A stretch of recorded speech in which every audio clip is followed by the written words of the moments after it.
Hello, my name is Chris Bennett, and this is my global launch video for mission Starlite.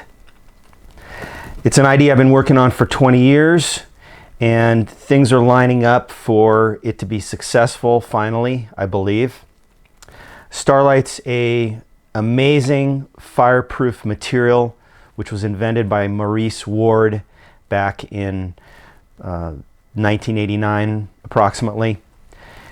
After there was a fire in a Boeing 737 in England, and it was on the ground. The people tried to evacuate, and within 5 or so minutes, a bunch of them burned to death, 20 or so.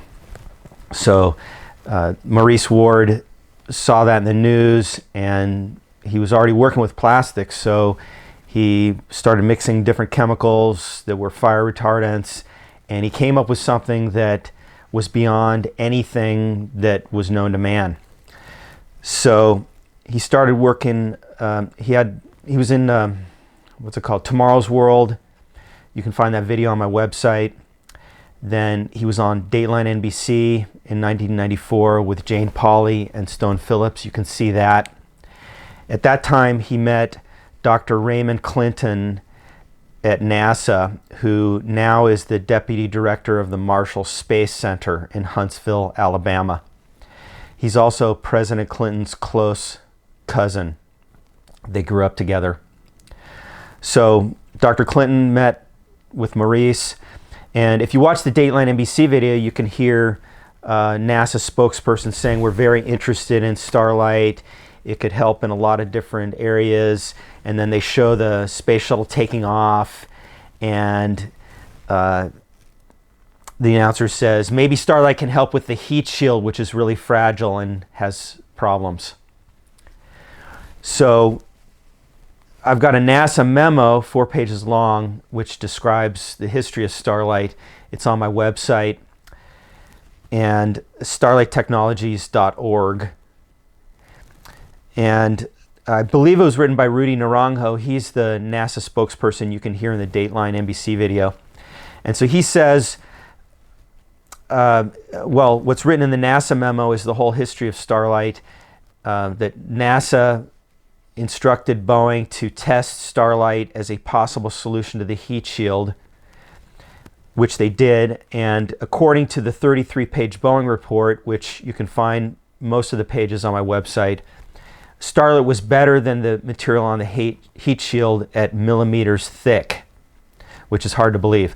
So it's the miracle about Starlite, and according to different experts, it seems to break the laws of physics. What's amazing is that it stops heat. So usually there's nothing in the universe that can stop heat, as far as we know. The heat shield on the space shuttle is thick, and it reflects 90+% of the heat back into space.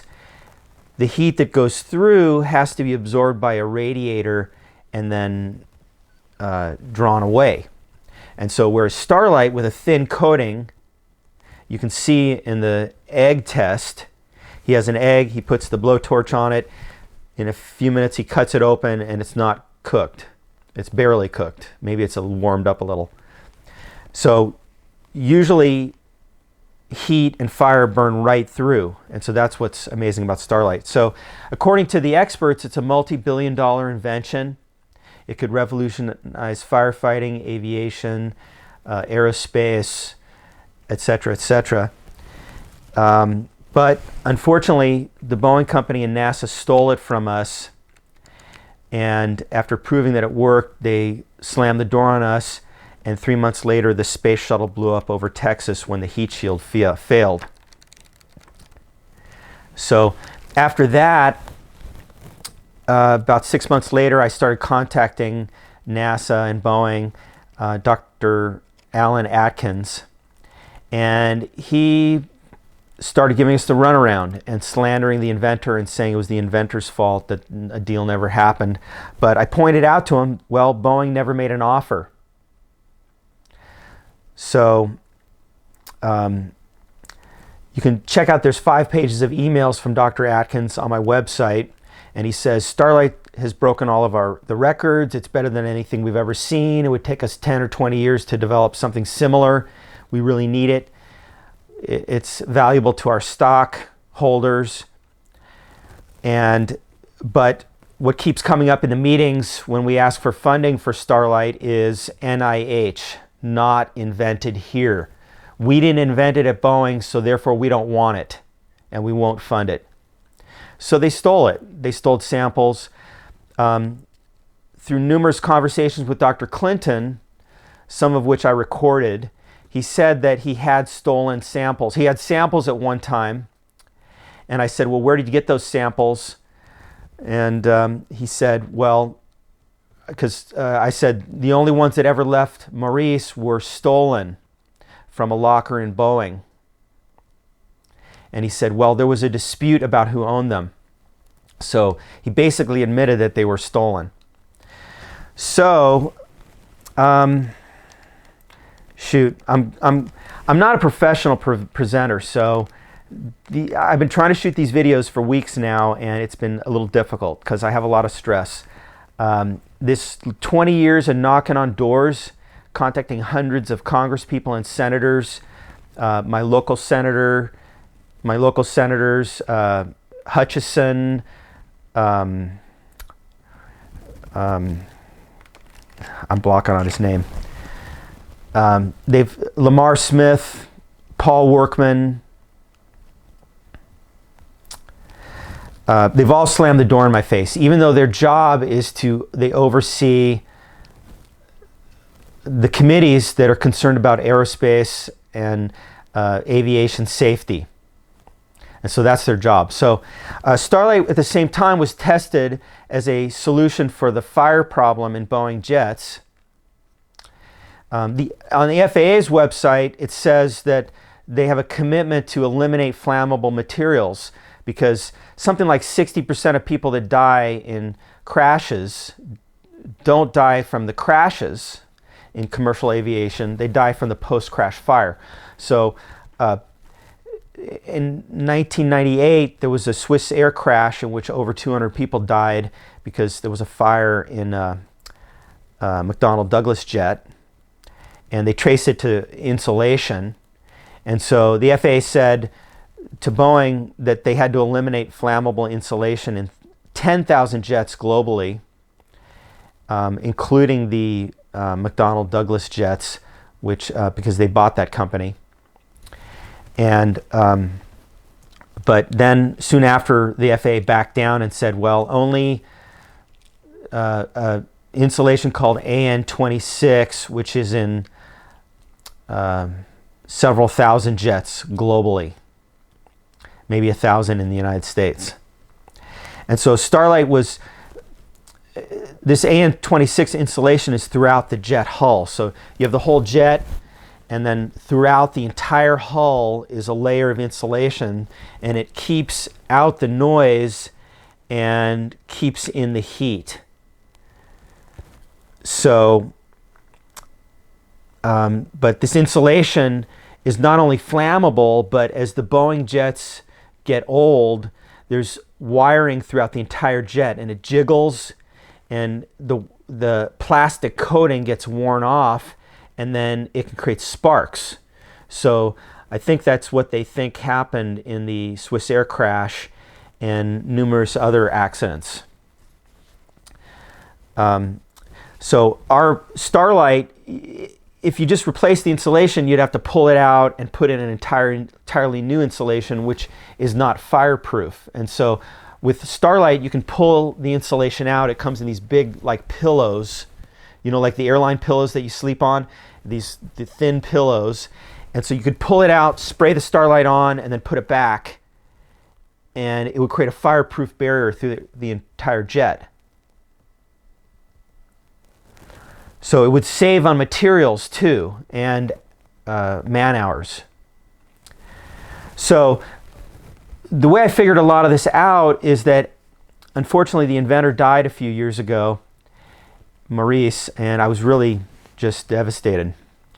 And so I about a year later, I flew out to England, and the family gave me the formula in about 30 pages.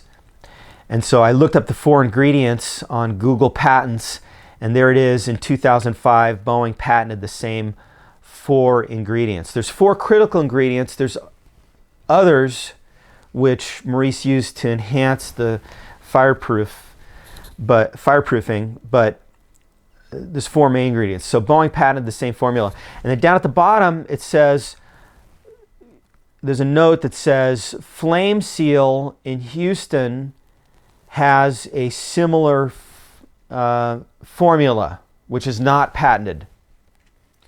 So I contacted them, and if you look on their website and their YouTube channel, they've got a lot of videos with a product that looks exactly like ours and behaves exactly like ours. And there used to be a 20-minute long infomercial that the owner of the company, Mike, his name is Mike Kaiser. And so he did this 20-minute video with, I think Pat Sajak is the host. And he says, Pat asks him, well, how did you come up with this invention? And so Mike says, well, I invested in a company, and he gets this sly look on his face. I invested in this company, and the invention didn't really work, and so the investors were upset, and so I took the invention into my lab, and it took me about a year, and I figured out how to make it work, and so, from then on we were off. And so that's called reverse engineering. So then I made some phone calls, and I talked to his wife. I'm pretty sure I recorded this, and I said, well, how did you guys come up with this invention? How did you come up with it? And she said, well, Boeing came to me first about it. So Boeing took it to him.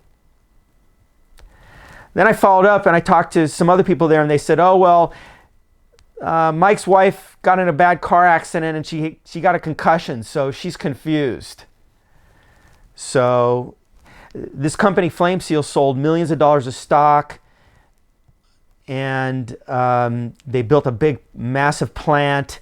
They worked with the FAA to get approval for a spray-on fireproofing. There's hundreds of pages of FAA documents saying Boeing is developing a spray-on fireproofing to fix the AN-26 problem. And then it was news. It was in the news. They finalized. They got it finalized. It worked. And they were supposed to sell millions of dollars of product, Flame Seal was. But then I contacted the FBI, and I said, Boeing has done some terrible things here, and they stole our invention, and the public is endangered, and the astronauts died, et cetera, et cetera. And apparently that derailed the whole thing, because Boeing jets have never gotten the problem fixed. And the investors in Flame Seal are very frustrated. I've spoken to some of them. So the American public is still flying in 737s, 727s, 747s, 757s, 767, and I think 777s that the FAA said you got to fix the AN-26 installation problem. So then they have a problem with the new Dreamliner. The battery has a fire problem, and in one test flight, the insulation caught on fire, not related to the battery. It knocked out the flight controls. They had an emergency. Fortunately, there was a backup power, and the controls went back on, and they made an emergency landing. So they're still having a fire problem, and we have the solution, but they won't use it. And I've contacted the FAA hotline, safety hotline. I recorded those phone calls. They took a report. They never called me back. I contacted the Boeing fraud hotline, which they set up after the Lockheed Martin scandal, in which one of their executives went to jail and some of them got fired, and they got fined $100 million. So after they stole trade secrets from Lockheed Martin, I contacted that hotline multiple times. I contacted the NASA fraud hotline, gave them a report multiple times. They've never called me back. Boeing is part of the Council on Foreign Relations, which, if you don't know about them, they're very interesting. They're started by the Rockefellers, and most of the directors of the CIA have been part of them. The directors of the FBI, President Clinton is part of that organization. John Kerry, I met John Kerry and gave him information on Starlite when he was a senator. And Boeing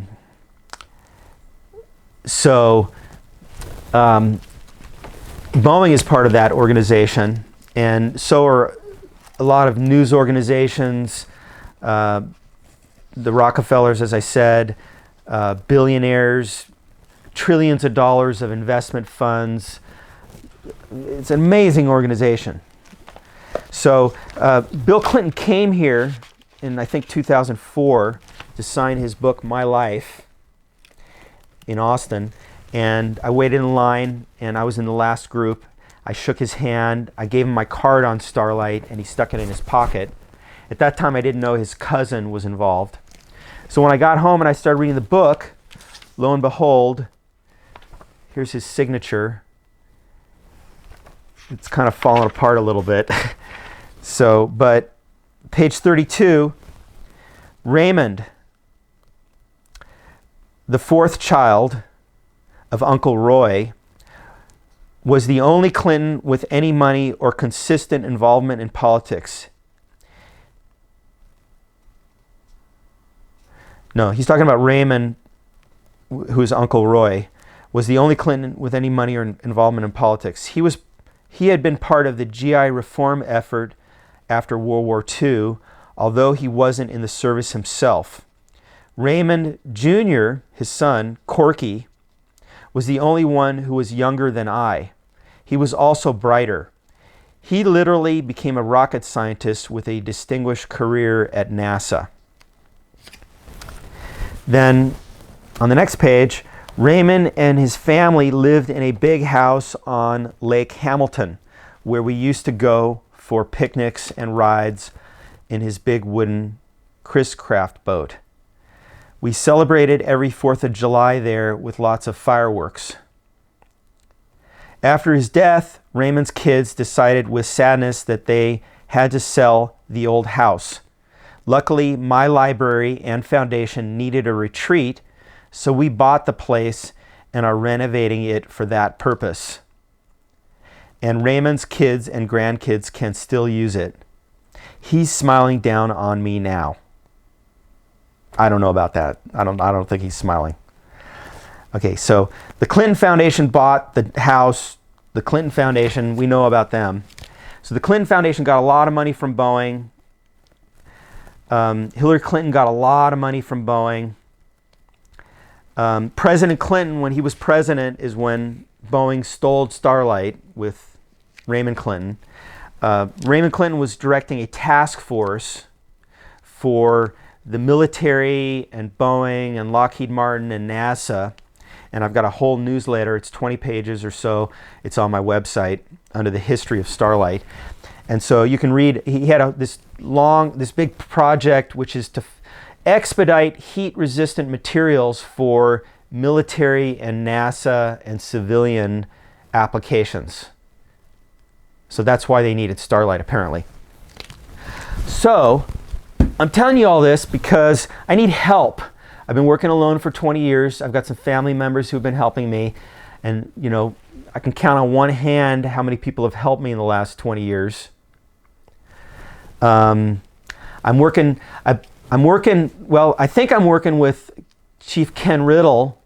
He used to be a fire chief in Nevada, and he's part of the Nevada Fire Chiefs Association with 4 or 5 or 6 other fire chiefs in Nevada, current fire chiefs. So Ken Riddle knows a lot about Starlite because he worked with a guy by the name of Jim Moseley, M-O-S-E-L-Y. Maybe I spelled that wrong. Jim Moseley is this really incredible musician. He's been on television. You can find him all over the internet. And so he found this material that looks a lot like Starlite. His cousin, who works at NASA at JPL in Pasadena, California, shared this fireproof material with him. They have a blanket, which he holds the blanket, he puts a penny on it and a hot blowtorch, and the penny turns red hot and then drips off. And there's no smoke coming off the blanket. Okay, that should be in fire emergency shelters. A few years ago, 19 firefighters burned to death in Arizona because their tent failed. That product is ready to go. You could put that over the tents and they could be in, and they wouldn't get burned to death. But I talked to Dr. Raymond Clinton. We need this for firefighters. It was originally tested by Boeing for firefighters. I've got a newsletter of Dr. Alan Atkins at Boeing, and that's also on my website. And he says in the newsletter that they're testing a new fireproof material. He's talking about Starlite, and they're eager to test it to help firefighters. So this Starlite has a long history of being urgently needed for firefighters. I was talking to Dr. Clinton and I said, please talk to your cousin, President Clinton, because Air Force One needs Starlite and he can help us get funding, because Dr. Clinton kept saying, we don't have funding. I'm sorry, we don't have funding, even though they have a $200 million budget there at that location. And they were seeking heat shield materials.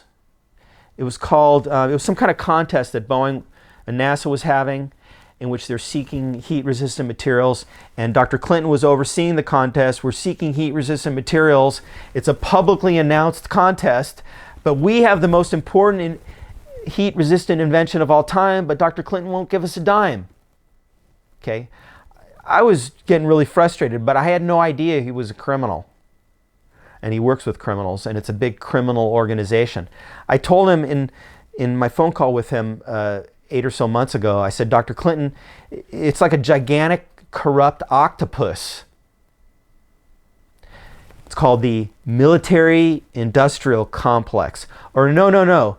The military-industrial criminals justice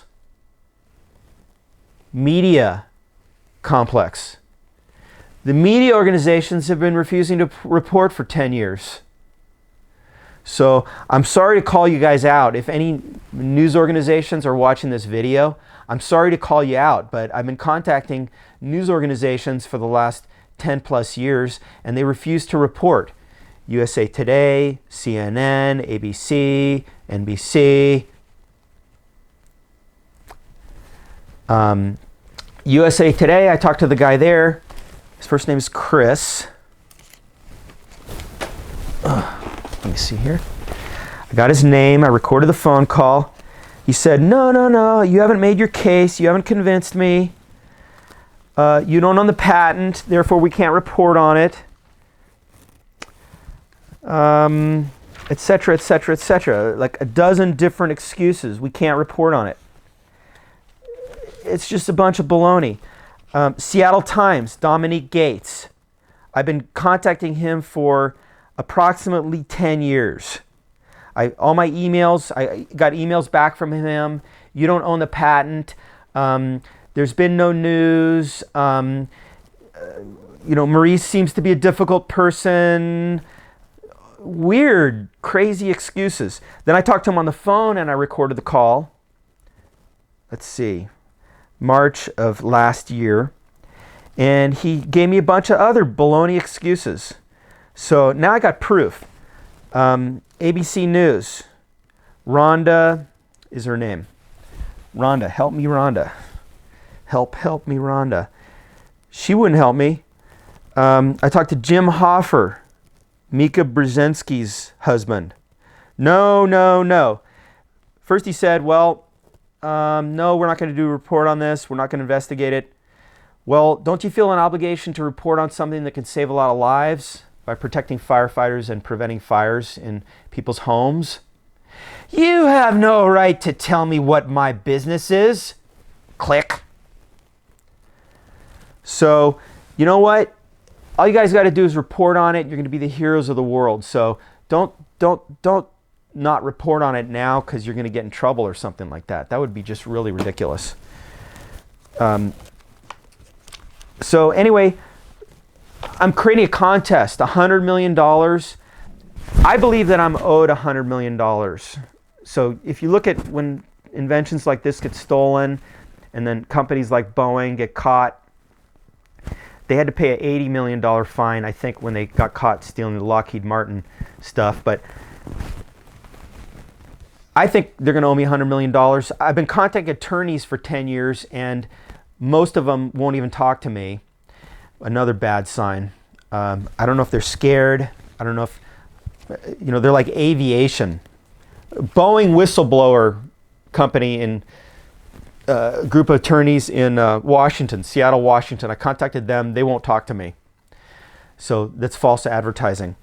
But since I can't get in the news, I can't get attorneys calling me. I have to go calling attorneys for 10 years, like looking for a needle in a haystack. When Maurice Ward was in the news, he told me he was getting 100 phone calls a day sometimes. So I'm not getting any phone calls. And I contact people for 20 years, and they say, well, I never heard of this. It hasn't been in the news, so therefore it must be fraudulent. Or they don't say anything, they just don't call me back because they figure it must be not true. So, but let me get to a few other things. So I came with this idea of sharing the company. If anybody out there will take a stand for me, I'm sharing it initially with my Facebook friends, and I'm giving everybody in my Facebook friends, there's over 800 people, 1 point. And that'll give you a percentage of half of Starlite. So I want to split the company and share it of my percentage. We'll have to have a percentage go to the inventors family because they're still working with me, and they know how to make Starlite. But I'm anticipating that if I get this into the news, then there's going to be in the court of public opinion. In America we have this amazing thing called free speech. We have the right for free speech. But you don't have free speech if the news organizations won't cover your free speech so that it gets out to 400 million Americans. So, in Nazi Germany, Anne Frank had free speech too. She could sit in her house, in her room that was hidden, and she could talk all she wanted. She could write her notes, which eventually became her autobiography, and so she had free speech. But it's not a country where you're free. So in America, we can talk freely, but the news organizations, if they won't report, then 400 million Americans can't get informed. And so that we have a bottleneck there. And I challenge anybody to call ABC News or CNN or Los Angeles Times, who I've contacted, New York Times, and see if they'll report on this, and they won't. So all I need is one attorney to make a phone call to them and say, well, you're going to report on this? Why not? Well, we don't have to report on what we don't want to report on. That's what they told me. Well, yeah, you do. Yeah, you do have to report on something that's going to save lives and is urgent information. So, it's just not right. So, but I feel like I have to have full disclosure here. So let me get to the next critical topic. Is this dangerous? So I don't know if it's dangerous. In the last few years, I've had a number of weird things happen to me. And so I feel like I have to disclose everything because I wouldn't want anybody to come back to me in the future and say, how come you didn't tell us that you were concerned about safety issues and that multiple people that you know have died under unusual circumstances, that we're going to help you or that we're funding you? So I feel like I got to tell the whole story because, number one, I don't want anything to happen. Number two, if you know everything, then you can take precautions. Number three, if I say it, then Boeing or whoever, if they are doing anything, aren't going to be able to do anything. So if you announce what you're concerned about, then they're not going to be able to do anything, I believe. Nothing's happened to me personally, well, except for one really weird thing, which I'll tell you about. So it may be that I get like 5 or 10 people who want to take a stand with me, in which case you're going to get a lot of money. So if I'm posting this video on YouTube, so I might get other people joining me from the general public. So it may go up to 1,000. So I'm going after, once this gets in the court of a public opinion, I'm going after 100 million for me, 100 million for the wards, the inventor's family, and 100 million for the people that help us. And so the 100 million is going to get split between maybe 1,000 people. So that's 100,000 each, I think. I didn't do the math yet. But if only 10 people join me, it's going to be a lot more. If 100 people join me, it might be $1 million each. But here's the other thing. In order to secure, I'm giving everybody in my Facebook group 1 point. But in order to secure your point, I need you to create a 3-minute or few minute video in which you say, Chris, I watched your video, I read the history of Starlite on your website, I'm really excited, this is amazing, and I want to help a little bit. So I don't need anybody to start working for me full time. I don't need anybody to invest in this. I don't want anybody to help me in a big way, at least during stage 1. But I don't think anybody's going to get in trouble or have anything happen to them if they create a 3-minute video and then they share this video with 10 of their friends who might also be interested in this mission. So, by the way, it affects all of us. So if you have ever flown, if you're going to fly in the next year or in your lifetime, there's about a 50-50 chance, I think, you're going to end up in one of the jet models I mentioned, at least in the next few years. And you could fly in a Dreamliner or one of the other jets, or even the other company that, what are they called? What's that another company? I'm blocking on their name, that produces jets. So they all have flammable material in their jets. It's not optimum where Starlite is. So this is about your health. People die in homes, and Starlite could make homes not burn. Like in California, the 100 or plus homes that burned down 6 months ago. Starlite could protect those with a thin coating.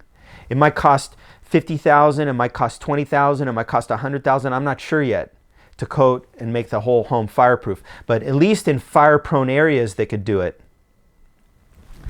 But it affects your safety too.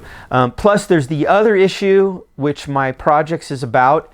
If I get $100 million for Starlite, or 10 million, or 50 million, or whatever, there's other projects that I'm working on which are going to get funded too, which you're going to learn about. So my other project involves my dad's book, which I've been working on for about 17 years. So it's called How to Control Your High Blood Pressure Without Drugs. It was published by Doubleday back in 1984. It sold, I don't know how many, maybe 50,000. I don't know exactly how many. It was endorsed by Norman Cousins, who's a famous professor of medicine from UCLA, plus 2 other professors at UCLA, plus professors at Stanford University, University of Texas, Harvard, Albert Einstein University, and the University of Rochester in New York. And so through my work with my dad, and we updated this book and we reprinted it a few years ago. And so I figured out how to connect most physical illness, most mental illness, all addictions, and all violence to stress. Okay, that's maybe even harder to believe than Starlite for some people. See, Starlite, you can see it, and so you can believe it because you can see it. But some of my other ideas are a little harder to read. But let me just explain the convincing arguments over the next few minutes. Basically, bad news stress turns off happy chemicals in our brains. Does anybody disagree with that one? Bad news stress turns off happy chemicals in our brains. So then we turn to junk food, illegal drugs, nicotine, and alcohol to turn them back on again. That's kind of easy to prove. So if you lose all your money, that's bad news stress, and it's going to turn off the happy chemicals in your brain. Like dopamine. Dopamine's the love chemical. So when you get love, good news, and positive emotions, they turn on happy chemicals in our brains. So the thing that's making us all sick in America, most of us, is we got too much bad news stress. So our leaders are constantly fighting. We got war after war after war, terrorism, community violence, divorce, broken relationships, traumatic experiences. If you turn on the news, go turn on the news. The bad news stress will make you feel unhappy, and you'll turn it off and you'll go watch the Kardashians or whatever makes you feel happy. So that's my other project. So that's a long discussion. But basically, my dad's book was endorsed by all these other professors. James Lynch, University of Maryland, The Broken Heart, The Medical Consequences of Loneliness. Alvin Poussaint at Harvard. He interned with my dad at UCLA. He says that African Americans have higher rates of obesity and high blood pressure because they have traumatic stress overload from discrimination, and there's a lot more community violence in those communities. Dr. Farquhar endorsed my dad's book. He's at Stanford. Here's his other book, The American Way of Life Need Not Be Hazardous to Your Health. That was published a long time ago. Jane Brody endorsed it at the New York Times. This is one of her books. Let's see. So, but I know I'm jumping around a lot because, well, basically, these projects are only for really smart people because there's a lot of pieces to the puzzle which I've got to put together in order to explain all the different parts to it. So we're all getting sick from stress, and so that other project is going to benefit all of us too, and I'll explain that a little bit more as we go along. But basically, what I learned from working with my dad is that most Americans, first of all, half of American adults right now have hypertension or pre-hypertension, which is basically hypertension. So hypertension means you have a lot of tension. A lot of people don't understand this. So tension means tension. It's stress. So the bad news stress that we are absorbing from the world around us is winding us up, our emergency nervous system, so that the fires of stress are burning inside of us, and it's making us sick over decades. So when you go into the doctor says, oh, you have hypertension. Well, that maybe is caused by stress. You need to exercise a little bit more, etc., etc. But here's a beta blocker, and it'll block adrenaline at a cellular level. You got to take this pill. So adrenaline is triggered by stress. So, but they don't have the ability to prescribe a healthy living program. So my dad's book is a 12-week healthy living program.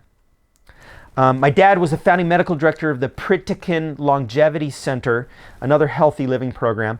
Back in the late 1970s, my dad brought in the investor, and they bought a hotel in Santa Monica, California, where they'd have about 100 people live there for a month and exercise and eat right and bring their stress down. And they'd get off a lot of those medications. They'd bring their blood cholesterol down, their blood sugar down. They'd get off all these medications.